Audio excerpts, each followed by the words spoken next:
But Peter Obi said he doesn't have any property in Lagos. Now, he said his brother called him to tell him about the demolition. Why was that brother not with him on the site while he was on camera? Let him and his brother go to court if they have valid documents for the land, instead of ranting on social media. Obi, remember you demolished many houses in your state when you were the governor. Good day, welcome back to our channel, Everyday People's Voice. Former presidential candidate Peter Obi has spoken out strongly after visiting the site where a property belonging to his brother's company was demolished in Lagos. Speaking emotionally, Obi described the incident as an example of lawlessness and injustice in Nigeria. Obi explained that there was a court order saying that the land in question involved an unknown person, something he called strange and unacceptable. How can an unknown person sue and then claim the land is yours? He asked. He added, within a day, the building on the land had been destroyed without clear evidence of legal approval. What kind of country is this? Obi questioned, pointing out that proper steps should be followed before any demolition. According to him, Lagos state authorities should have issued a formal warning. Let's watch this. Peter Obi has sparked a debate online regarding the controversy surrounding property rights and the rule of law in Nigeria. On Tuesday, Peter Obi stated that his younger brother's company's property in Ikeja, Lagos was demolished without a court order or proper notice, despite efforts to intervene and seek an explanation. No legitimate reason or authority for the demolition was presented. Peter Obi said that the court judgment shown to him was against unknown persons and squatters and did not specify his brother or the property, nor did it contain any demolition order or permit. Well, let's take a listen before we take some reactions. Is that how it come to work? They just came suddenly, started demolition.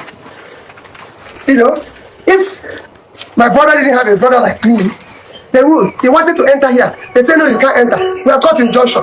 What about caught in junction that allows somebody to enter into another person's property?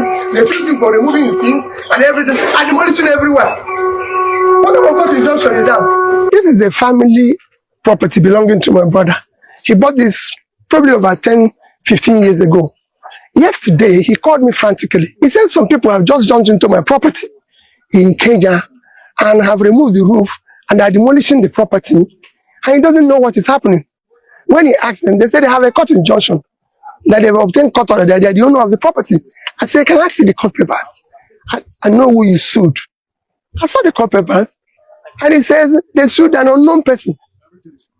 How can you say a house that has been built up is owned by an unknown person? Can you see the rascality in this country? Can you see what is happening in this country? And you are talking about foreign investor. Look at what local investor is investing. Look at what Nigerians have. Look at this rascality. I'm ready to. That's why I'm making it open.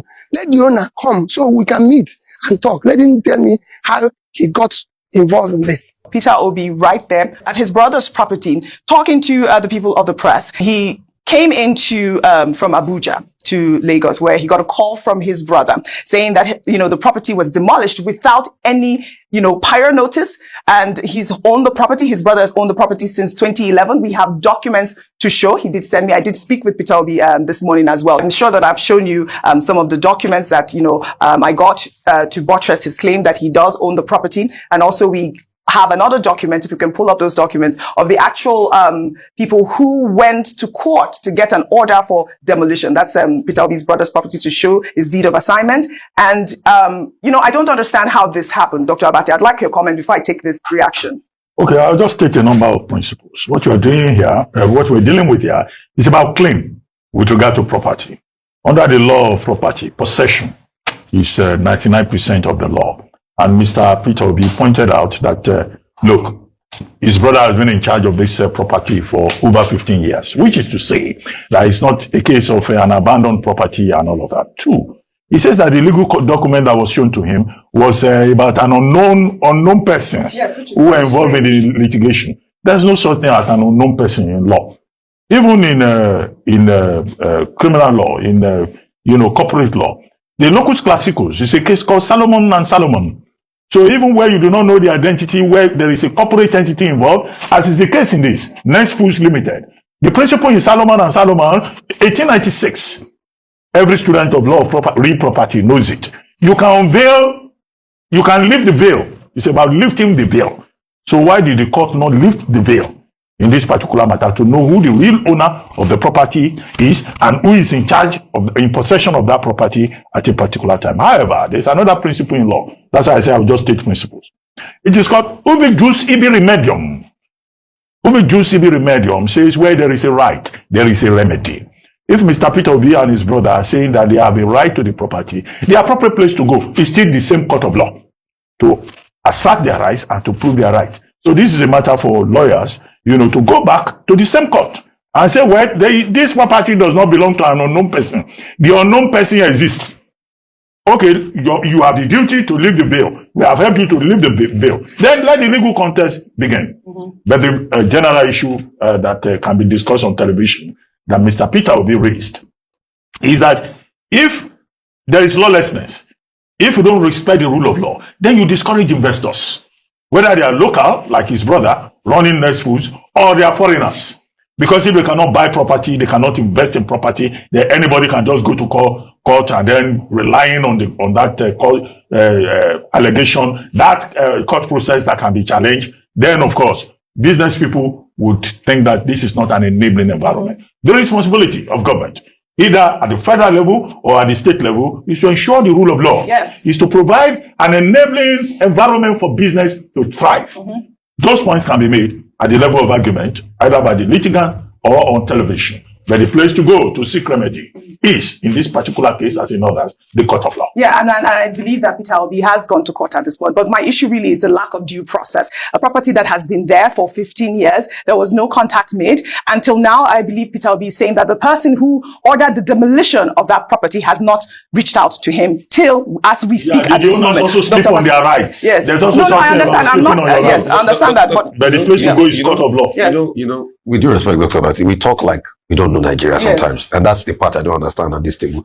Is it not in this country, you and I know, that people will go and find a case in court. They will not allow the person involved know about it. This is the issue. They will fictitiously file it.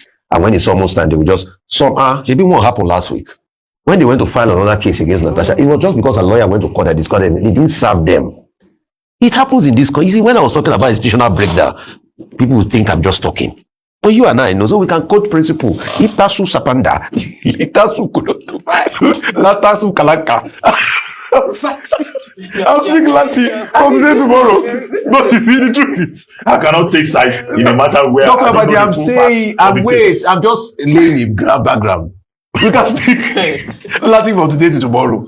But you and I know the shenanigan that goes on in the legal process in Nigeria. So when we quote Latin, the truth has to be said.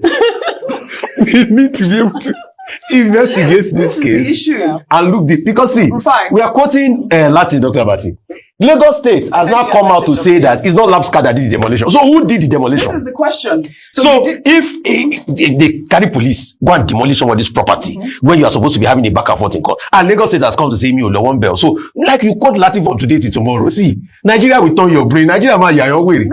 All we are just saying is that with due respect, Mr. Peter, we should go, like you said, he should not sleep on his right. He should go to court and be able to assert himself. Because he as a party, the Next Food as a party was not copied. Yes. The case was against unknown person. And you got police to go effect this and you effected the demolition. Wait, I have Lagos State regulatory body has said they have nothing about it. Yes, they just said Nigeria will turn you mad. So this petition was from Rose of Sharon solicitors, and the person's name that was on it is Mrs. Deborah Olorunlogbo. I mean, Peter Obi is a public figure, and we have come out with this story. At least let us know really how this happens in Nigeria. I can't believe that I'll be waking up one day and then someone will just come and demolish my property. That's what it appears to be at this point. No, it's not the only thing that is happening. It's not the first time. Also, I would like to take Betty Akeredolu's tweet. I'll read it in part. And, she wrote, my brother, sorry about